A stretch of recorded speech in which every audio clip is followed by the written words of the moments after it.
ॐ परतत्त्वे सदा लीनो रामकृष्णसमाज्ञया यो धर्मस्थापनरतो वीरेशं तं नमाम्यहम्. We are studying here Swami Vivekananda's Raja Yoga, and we are to enter the third chapter now. In the preface, we remember Swamiji talked that extraordinary phenomena is not extraordinary, it is subtler phenomena, and quite it is in the modern science days also, it is there, and it is subtle, is more powerful than the gross, and in India it has been studied for thousands of years, and the textbook Patanjali has written. And Swamiji has also mentioned that Patanjali's system is based upon Sankhya philosophy with some slight difference. Then in the introduction, Swamiji has said that every science has its own methods, so you have to follow its methods and gain subtler perception first, and then proceed in that way. And then in the first chapter, first steps. So, Yama and Niyama were discussed.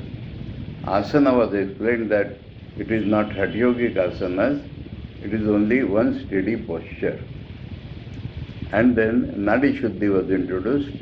Nadi Shuddhi means breathing in as deep as we can through one nostril, and without stopping, letting it out through the other nostril as slowly as we can. And immediately breathing in through that nostril through which we have breathed out, and then releasing through the other nostril. This completes one count of Nadi Shuddhi. So like that, as much as you can practice morning and evening, that is Nadi Shuddhi. And then, before discussing pranayam, Swamiji has discussed that there are some obstructions. One obstruction is our body becomes weak. So body should be strong. We should not try to be stout Pahlwans, but body should be fit. We should not spoil our body should be fit. And the next point is doubt. And there, only by practicing, the doubts will vanish. By practicing, we get some experiences, and then the doubt will vanish. And there Swamiji warned that one should not run after these experiences. That will obstruct our sadhana further. So just when we get some experience, our doubts will vanish and we should proceed in our sadhana. This much we have discussed. Now in the third chapter we have come to prana. Chapter 3, prana. Pranayama is not, as many think, something about breath. Many think pranayama means something about breath, but Swamiji said it is not so. Then what it is? Breath indeed has very little to do with it, if anything. That means accept that it very little to do is there in the beginning. But it is not about breath. Breathing is only one of the many exercises through which we get to the real pranayama. Now what is the literal meaning of pranayama? Control of prana. Pranayama means control of prana. And prana is wrongly translated as breath. So what is prana? Swamiji will explain. But when Swamiji says it is not this, then we should think what it is. As per our normal concept, through science or through general observation, in the whole universe, that means objective universe, there is matter and energy. Is it not? According to science also, now science says it is interconvertible, and that is a different thing. But there is matter and there is energy. This energy is called prana. Understood? Prana is the energy. Now energy is gross, energy is electrical energy, all this is energy. And then thought is an energy. So that is also energy. So the prana is the root energy which manifests itself in outside world as electricity, magnetism, light, heat, mechanical energy, and inside as nerve currents and thought currents. So one concept called energy is all this. Okay? And to control, if you are able to control the source energy, we will control the whole world energy, because this energy manifests in different ways. So that is the idea of pranayama. In the second chapter, Swamiji has told, we are aiming to control the whole nature. Now, Swamiji explains, pranayama means the control of prana, okay? Literal meaning. According to the philosophers of India, the whole universe is composed of two materials. Swamiji has called it materials, but don't think matter. Two types of things. That material means some things. Okay? One of which they call Akasha. Now this Akasha concept should be first of all cleared. Then only yoga or Vedanta can be understood. What is Akasha? It is not empty space as we know. No. That is the main point to understand. Matter, you can write down. Akasha is equal to, I will give you two words. Akash is equal to primordial matter. Primordial matter.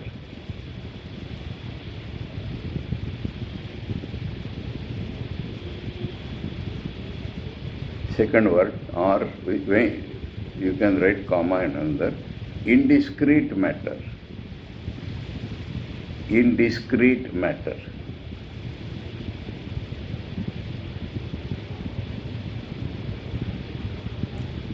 Primordial means the original matter. Understood? Primordial means original. Indiscrete means not yet taken, like crystals, not yet taken any forms. That is called indiscrete. Understood? This is Akash. Huh?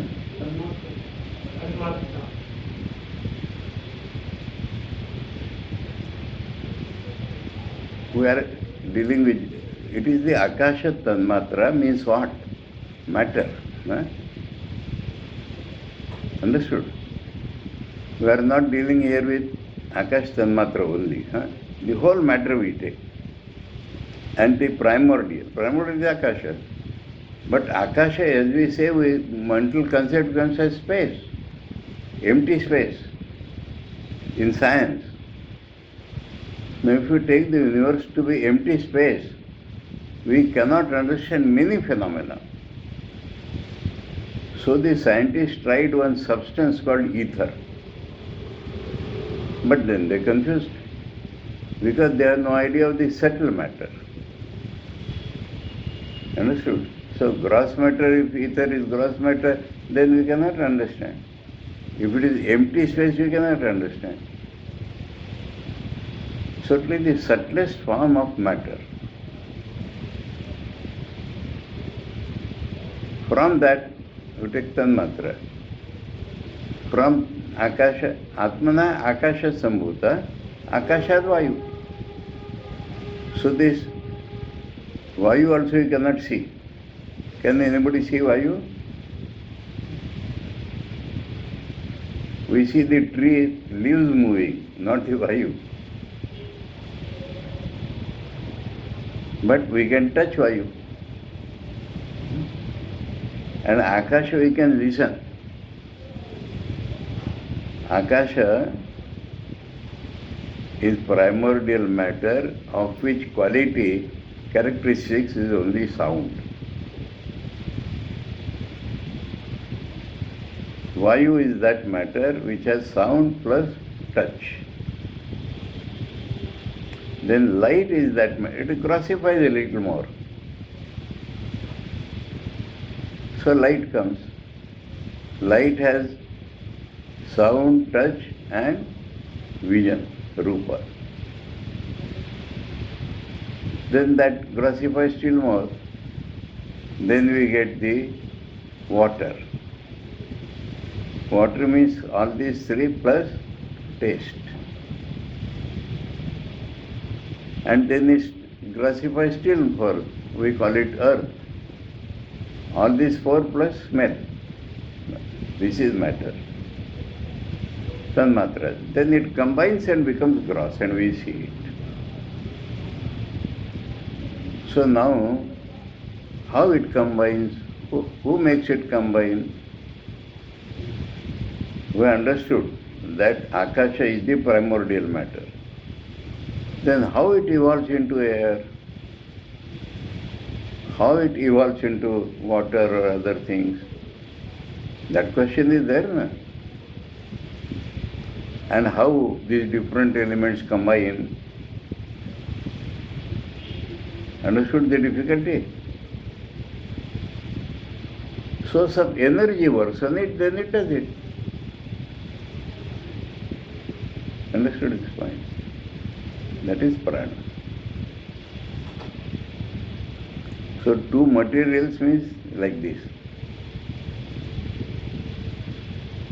One is matter, one is energy. Material because both are physical things. Consciousness is not involved there.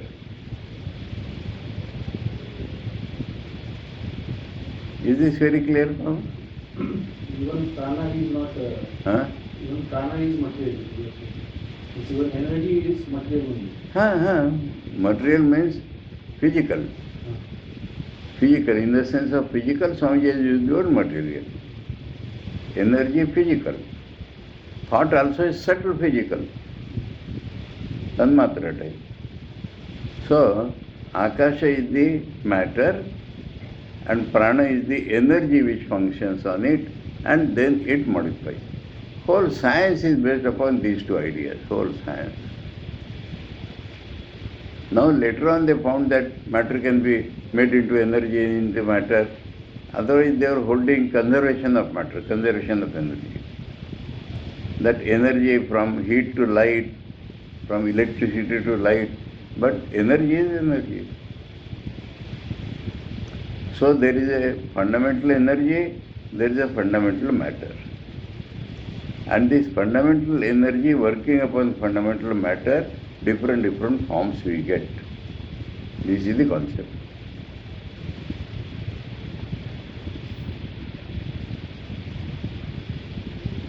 According to the philosophers of India, the whole universe is composed of two materials, one of which they call Akasha.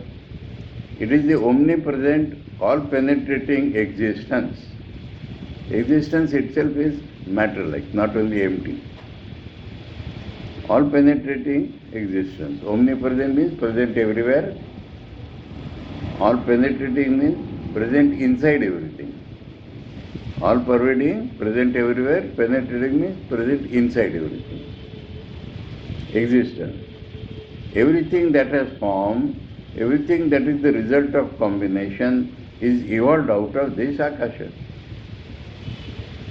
It is the Akasha that becomes the air, that becomes the liquids, that becomes the solids. Because physical science concepts of Swamiji has mentioned this. Otherwise, in between light is missing in this. But according to science, gas, liquid, solid. So that between gas and liquid state, the vibrations, they create this light. Teja. Heat, light, all that.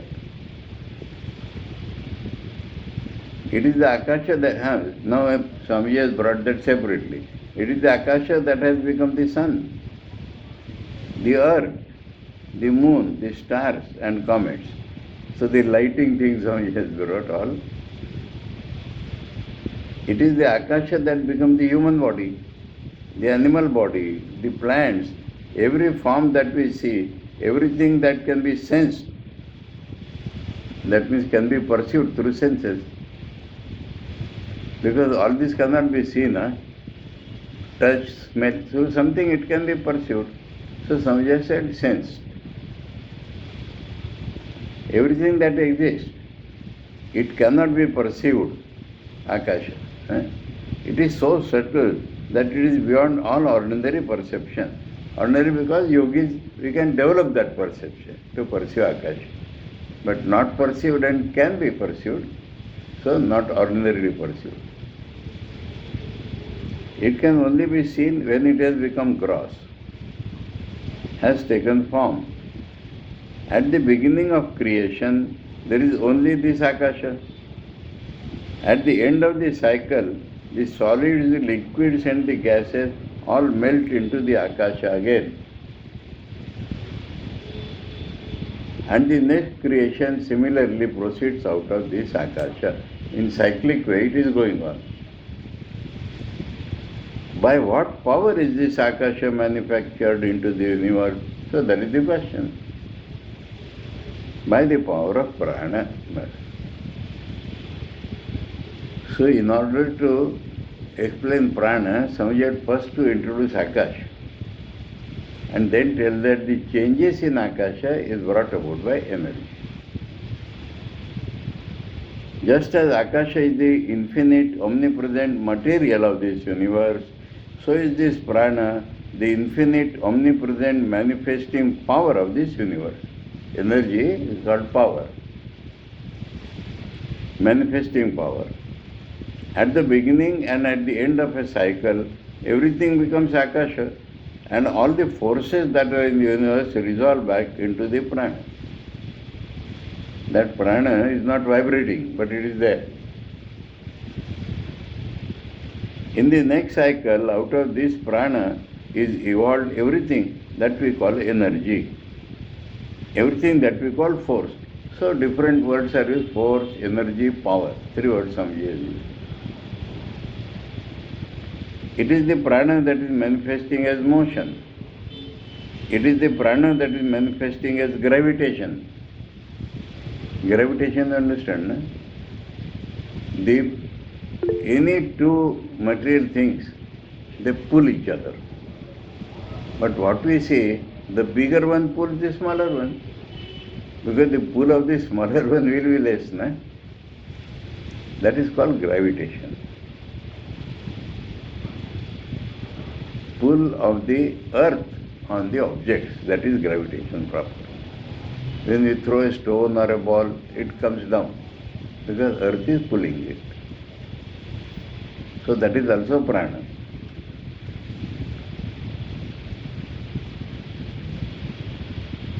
As magnetism, this is another type of force. Magnet pulls, opposite poles repel. So this is also a force in a different form.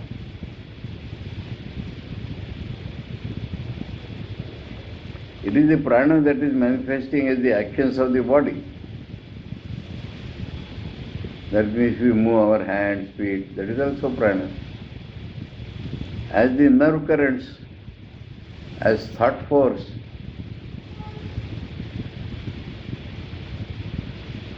from thought down to the lowest force, everything is but the manifestation of prana. That means thought is the subtlest form, and then everything in the universe.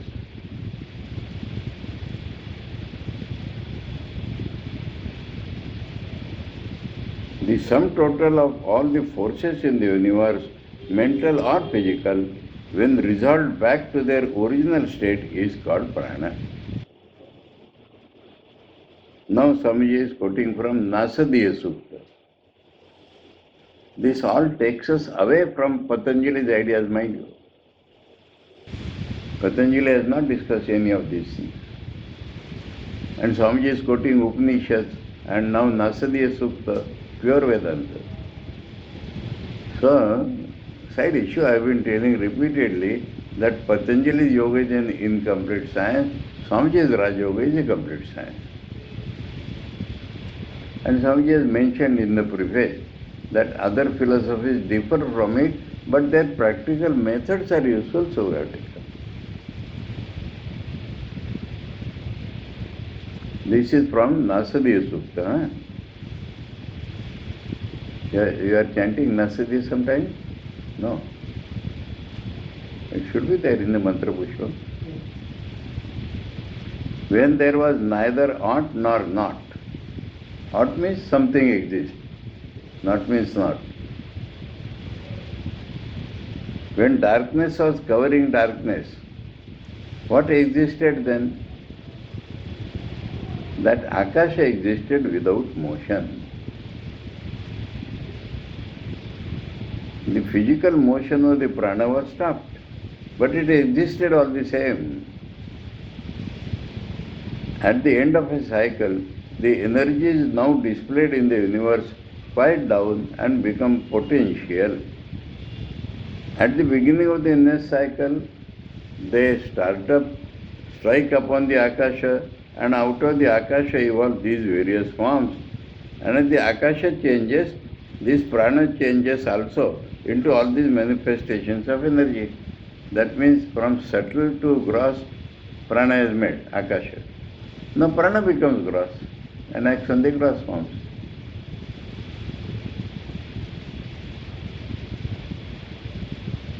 The knowledge and control of this prana is really what is meant by pranayama. And that story Swamiji had given, that minister story. So breathing is the motion, manifestation of prana nearest to us, gross, available to us. So from that we enter into thought current and like that. That is pranayama. This opens to us the door to almost unlimited power. Because if you go to the root power, then from there all the powers you get. Suppose, for instance, a man understood the prana perfectly and could control it, what power on earth would not be his? Understood and then controlled. He would be able to move the sun and stars out of their places, to control everything in the universe, from the atoms to the biggest suns, because he would control the prana. There are people like that, yogis. If they will, you will be forced to move somewhere.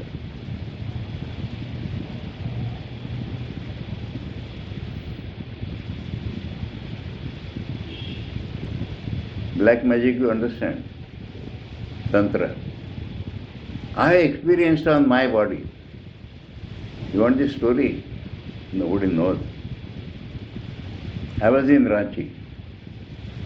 One lady came with her brother to admit him like a brahmachari in the mission. Now people treated with her as we usually treat with guests. She was very angry. And she applied her force on me. She had this Kali and something. And I was already suffering from herpes. In the midnight, I went to the bathroom, and when I came out, I fell down. Not slipped or anything, just lost my energy. And I could not at all pull myself, lying on the ground, shouting, nobody is listening. Because I was on the ground floor, many sadhus live on the first floor, and nobody was listening. I could not move my hand.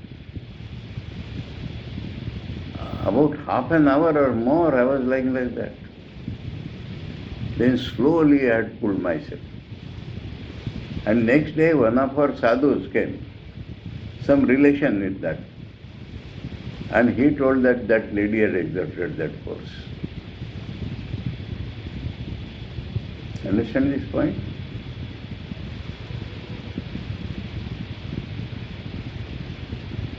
And this thing goes on in society.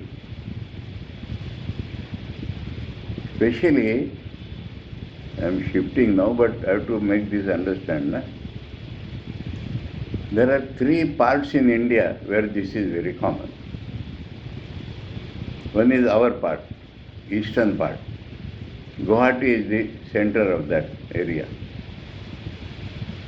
Second is Himalayas, your Himachal Pradesh, Kashmir also. Third is Kerala. These 3, it is mentioned in the Shastras, Tantra Shastras. These 3 areas of India, now throughout India also is there, but these 3 are the parts. And there every day, people, somebody is doing something on this, somebody is trying to do something on that. And I never believed it before. But I see before my eyes and I experience myself. Then I thought, why on myself?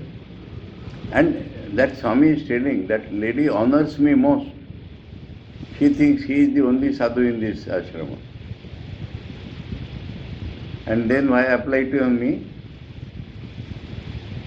I understood that if it had applied on somebody else, havoc would have come. People would have become panicky. So on behalf of the ashram, I suffered for half an hour. Many cases come across. In Kerala, too much. All Christians follow tantras, whom harm something, and some half-cooked energy, and trying to harm others. Nobody is using this energy positively. Anyway, but here Swamiji wants that if the whole universe comes under our control, we have to go beyond the universe. Our idea is not to play like this. Understood? Now, when I have entered this, I should tell also what is the Pratikar Shakti. I know that if somebody is practicing Gayatri regularly, then he can come out of it. That also I have tested on people.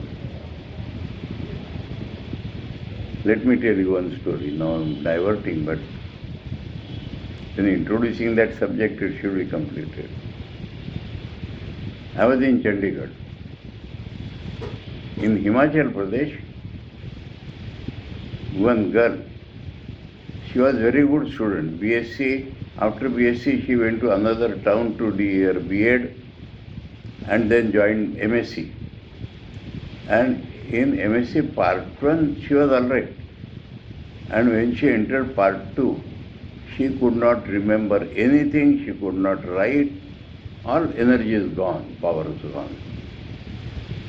Normal work in the house she could not do. And our homeopathy tries on this type of diseases also. So our homeopath had a renown on this. So they came to him, mother and daughter. And our homeopath thought that if there is some spiritual element in this, so he gave medicine, but he referred to me. He said, go to the Swamiji. And he told me, I am sending to people. Instinctively I asked. That means, mother told me or you may say anything. I had no deliberation. I just asked that girl, do you know Gayatri? It was a strange question, girls and Gayatri. She said, yes, I know. How do you know? My father taught me while morning walk we were going, he taught me Gayatri, I know. I said, tell me. She told. Mother was surprised. She does not remember anything. How she remembered Gayatri? And I said, can you write down? Yes. And she wrote down. Mother said her hands do not move to write anything. But Gayatri she wrote. Then I told her, day in and day out, whenever possible, you repeat your Gayatri. And try to activate yourself. Then after 6 months they came again for that medical checkup and all that. After about a year, she passed MSc first class. She got job as a teacher, government school, and she became the union leader fighting in the government for proper salary and all that. So much energy came. No, that was instinctive. But since then, anybody under trouble, I tell you, do Gayatri. So, there are positive forces also. Anyway, now let us come away from the topic. I just introduced the topic that people, through different methods, gain some powers even over others. And good sadhakas I know. One lady came from Iceland in Pune with an Indian. An Indian had a bookshop there. And she thought that in India she will get this solution. And she wrote down her problems. She said, I think I can move anybody anywhere. If I will, somebody will have to walk that way. Then one girl I know in Saradamat now, she used to think that I am moving my body, I am not the body, I am moving my body, and I can move others' bodies also. Like that. So, one tries to go beyond and can control all this. Our idea, Swamiji has been repeatedly revealing, this will entangle us more and more. But our idea is to gain full control so that we go beyond nature.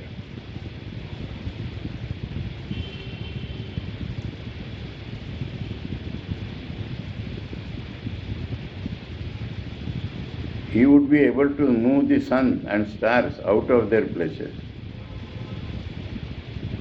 to control everything in the universe, from the atoms to the biggest suns, because he would control the prana. This is the end and aim of pranayama. So pranayama is not only holding the nose like this. Swamiji has said that in the beginning it is physical, but then later on all is mental. So through concentration we feel the original source. When the yogi becomes perfect, there will be nothing in nature not under his control. Nothing not under his control. Means everything will be under his control. If he orders the gods or the souls of the departed to come, they will come at his bidding. This is mentioned in the Upanishads. If you want the Pitru Loka, that will come. If you want any heaven, that will come. Like that is mentioned in Chandogya as well as Brihadaranyaka.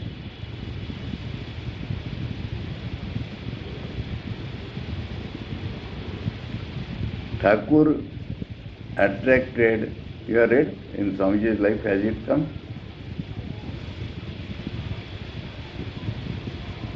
Leela Prasanga, it is there. Swamiji is telling Sharat Maharaj and Shashi Maharaj that Thakur used to attract that which lives in this body. That means Swamiji physically is sleeping in his grandmother's house. But the inner personality, Thakur is to pull, take it to Dakshineshwar, teach many things and send it back. Swamiji has mentioned this directly. Understood? So, Thakur has, no understand, not in Vedanta.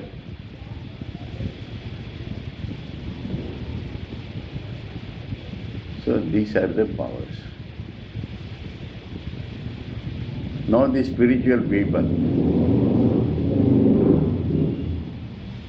In their company, our spirituality grows. They pull it up. Swamiji's lectures were so powerful. Once Thakur came and said, Naren, bus, they will not be able to bear more than this. Swamiji used to lift everybody. Lecture is only a form. Lecture is not intellectual. Anyway. I wouldn't really. After class I feel so hungry, you know that. It is the energy which I am applying there. Understood this point? These are positive forms of energy.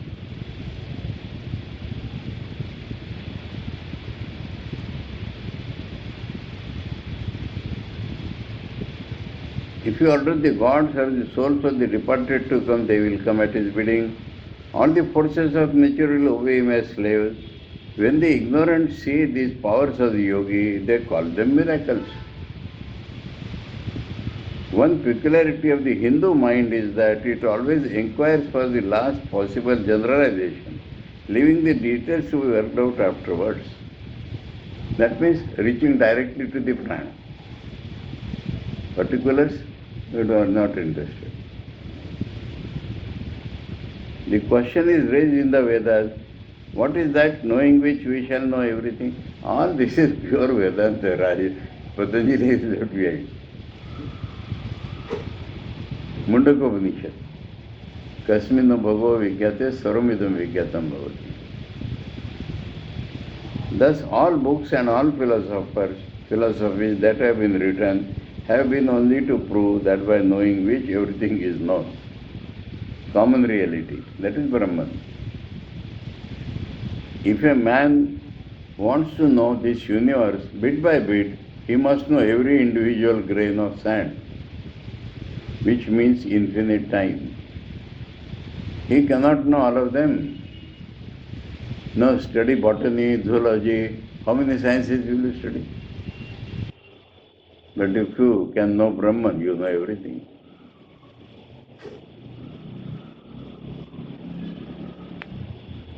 Then how can knowledge be? How is it possible for a man to be all-knowing through particulars? The yogis say that behind this particular manifestation, there is a generalization. Behind all particular ideas stands a generalized and abstract principle. Grasp it and you have grasped everything. Just as the whole universe has been generalized in the Vedas into that one absolute existence, and he who has grasped that existence has grasped the whole universe, so all forces have been generalized into this prana. And who has grasped the prana has grasped all the forces of the universe, mental or physical. He who has controlled the prana has controlled his own mind and all the minds that exist.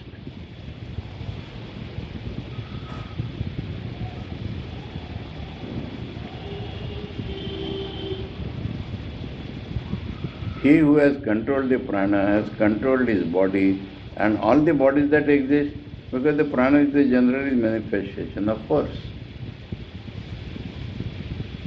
In between Vedanta Swamiji brought because Brahman. But otherwise, Rajoga is dealing with these two materials only. How to control the prana is the one idea of pranayama. All the trainings and exercise in this regard are for that one end. Each man must begin where he stands, must learn how to control the things that are nearest to him. Starting point is like this. This body is very near to us, nearer than anything in the external universe, and this mind is the nearest of all. The prana which is working this mind and body is the nearest to us of all the prana in the universe.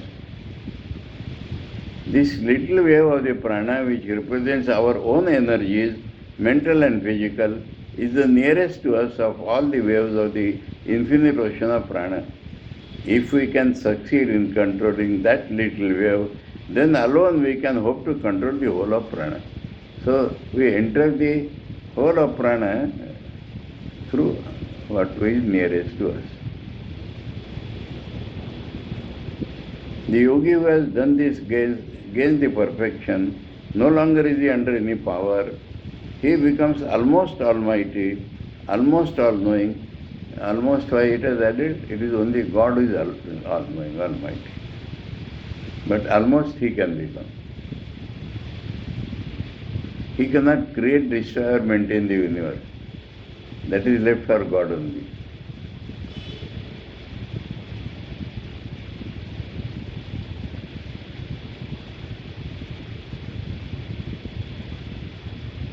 These Vedantic akhadas, everybody practices Tantra, everybody. To even retain their power, if you want to Mahanta, Mandleshwar, they practice this. I am mixed with the outside sadhus very much, in Rishikesh. I have seen all.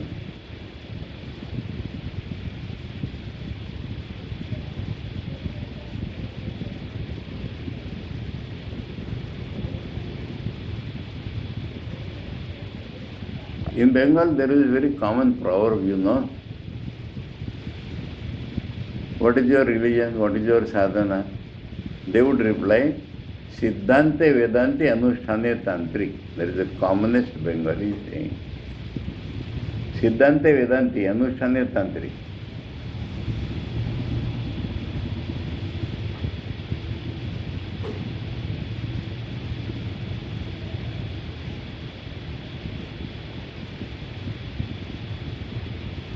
We see sects in every country who have attempted this control of prana.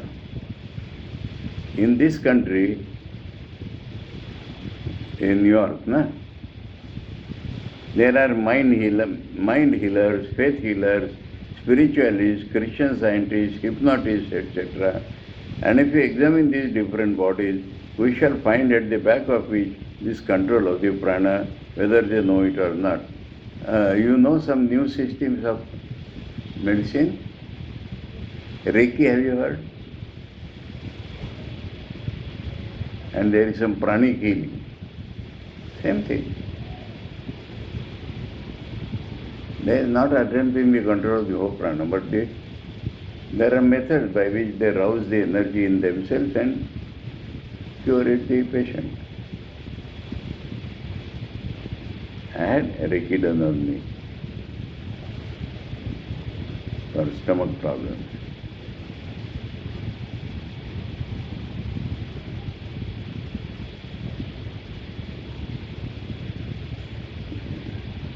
Whether they know it or not, that means everything is not clear to them.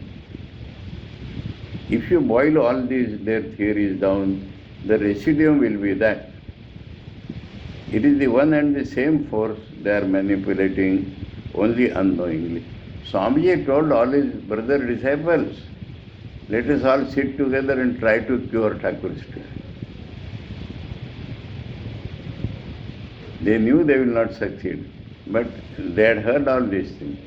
So Swamiji said, let us try all together to apply our force on Thakur's body. But Thakur moves by his own will. He cannot. And Thakur understood that. Oh, another great thing is there. Nagmashai once thought that I will cure Thakur.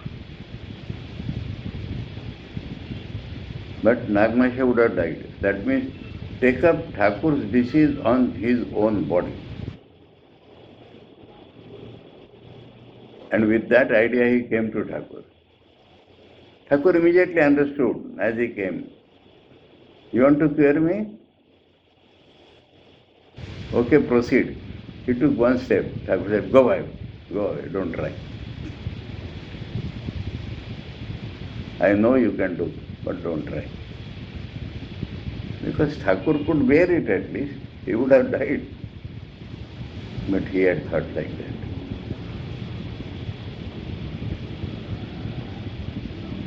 And you are sure of that. And Thakur understood he can't do.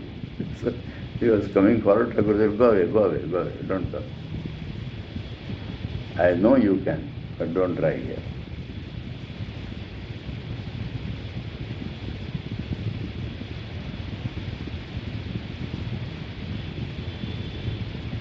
They are manipulating only unknowingly. They have stumbled on the discovery of a force and are using it unconsciously without knowing its nature. But it is the same as the yogi uses and which comes from prana. These faith healers and all that.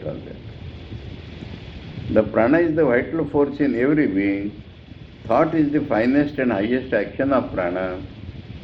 Thought again, as we see, is not all. Now within mental things, physical universe, physical forces, mentally stronger. But within mental, Swamiji is analyzing in different degrees. Thought again, as we see, is not all. There is also what we call instinct or unconscious thought, the lowest plane of action. If a mosquito stings us, our hand will strike it automatically, instinctively. This is one expression of thought. All reflex actions of the body belong to this plane of thought. There is again the other plane of thought, the conscious reasoning. I reason, I judge, I think, I see the pros and cons of certain things, yet that is not all. That means if instinct is below reason, there is something higher than reason. We know that reason is limited. Reason can go only to a certain extent. Beyond that it cannot reach. The circle within which it runs is very, very limited indeed. Reason can work only on the data given to it. And everything that is dear to us is beyond that. Whether next life is there, whether heaven is there, whether God is there, whether I am there, whether karma phala is there, nothing of this comes in reason.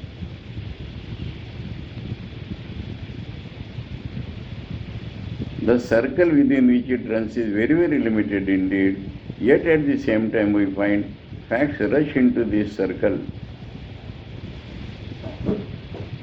That means facts are facts. Now we come across these facts.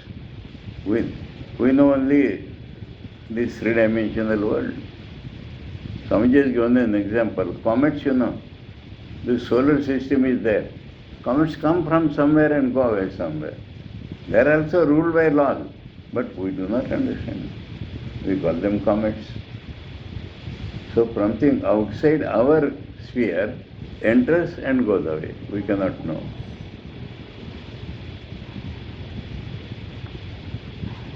Like the coming of comets, certain things come into this circle. It is certain they come from outside the limit, although our reason cannot go beyond. The causes of the phenomena intruding themselves in the small limit are outside of this limit.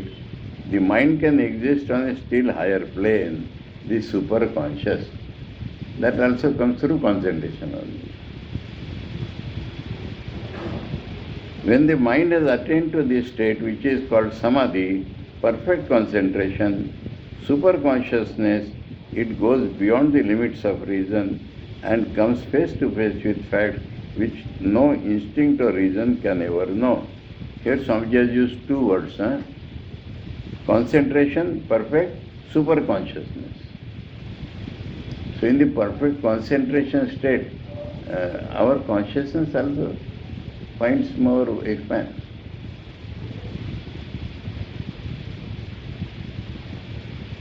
All manipulations of the subtle forces of the body, the different manifestation of prana, if trained, give a push to the mind, help it to go up higher and become superconscious from which it acts. So this is how we are not going to control prana only. We try to raise our consciousness and from that field we control everything. In this universe, there is one continuous substance on every plane of existence, continuity. Physically, this universe is one. If If you pull away some matter, then the other matter rushes there. So this whole universe is one only. Individual body can never be defined. No, food before you are eating is not your body, and you are eaten, it becomes your body. You cut your hair, excreta, then it is not your body. So which is your body? Swamiji has said in Practical Vedanta first part that water is flowing, there is some whirlpool like. So that much temporary is our body.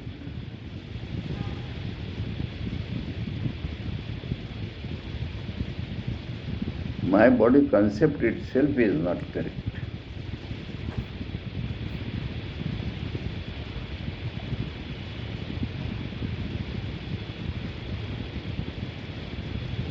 There is no difference between the sun and you. If you stand in sun, the solar energy is entering you. So what was in the sun is in you now.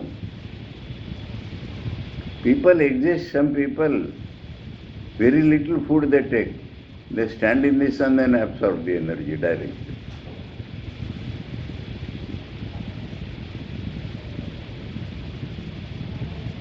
Without eating food, have you seen somebody? In a Kumbh Mela, next to us was a Tatwale Baba. Now he used to eat 6 this chuara, that is dry khajur. Throughout the day, his food was only 6 dry dates. Whole day his disciples should be doing malish to him. And Swamiji has said that one chatak of tet absorbed directly is more than one pav of tel you drink.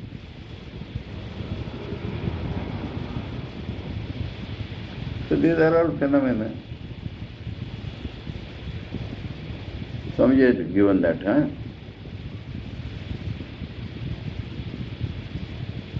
Each form, The scientist will tell you that it is only a fiction to say the contrary, that my body. Swamiji is taking the help of science. There is no real difference between the table and me. The table is one point in the mass of matter and I another point. Each form represents, as it were, one whirlpool in the infinite ocean of matter, of which not one is constant. Just as in a rushing stream, there may be millions of whirlpools, the water in each of which is different every moment, turning round and round for a few seconds and then passing out, replaced by a fresh quantity. So the whole universe is one constantly changing mass of matter, in which all forms of existence are so many whirlpools. A mass of matter enters into one whirlpool, say a human body, stays there for a period, becomes changed and goes out into another, say an animal body this time, from which again after a few years it enters into another whirlpool called a lump of mineral. It is a constant change. Not one body is constant. There is no such thing as my body or your body, except in words, except in our feelings, you may add. Of the one huge mass of matter, one point is called a moon, another a sun, another a man, another the earth, another a plant, another a mineral. Not one is constant, but everything is changing. Matter eternally concreting and disintegrating. That also is there, That means matter to energy. So it is with the mind. Matter is represented by the ether, that science idea. Then the action of prana is most subtle.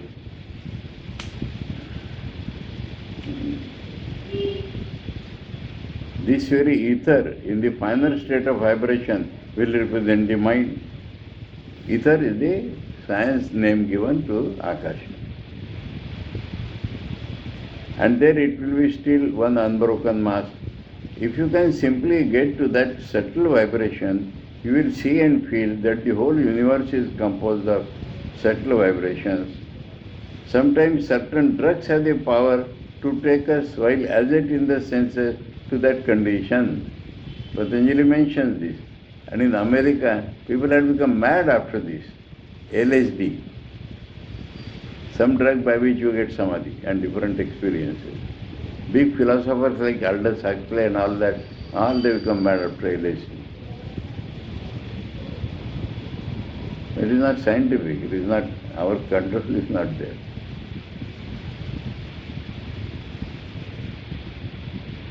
Sometimes certain drugs have the power to take us while as yet in the senses to that condition. Many of you, Swamiji has given that example. Many of you may remember the celebrated experiment of Sir Humphrey Davy. You know Humphrey Davy? In the mines, you have to use some lamps, and that is called explosion. So he devised a lamp which can be taken inside the mine. For that he is famous, Sir Humphrey Davy.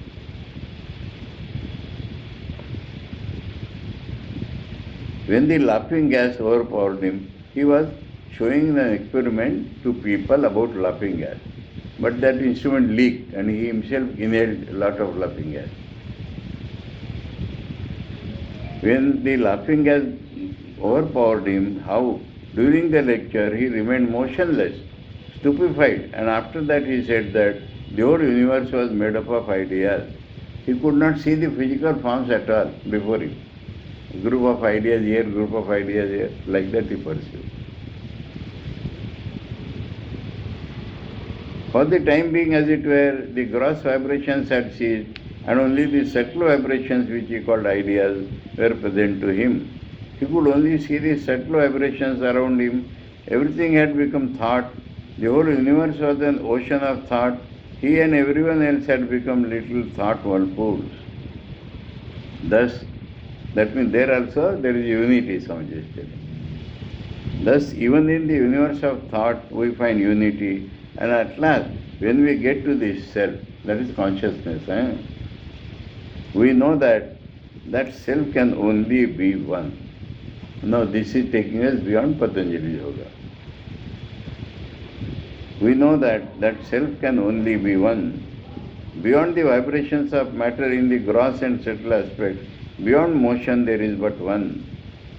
Even in manifested motion there is only unity. These facts can no more be denied. Modern physics also has demonstrated that the sum total of the energies in the universe is the same throughout. It has also been proved that the sum total of energy exists in two forms. It becomes potential, toned down and calm, and next it becomes manifested, kinetic they say. It becomes manifested as all these various forces. Again it goes back to the quiet state and again it manifests. Thus it goes on evolving and involving through eternity. The control of this prana, as before stated, is what is called pranayama.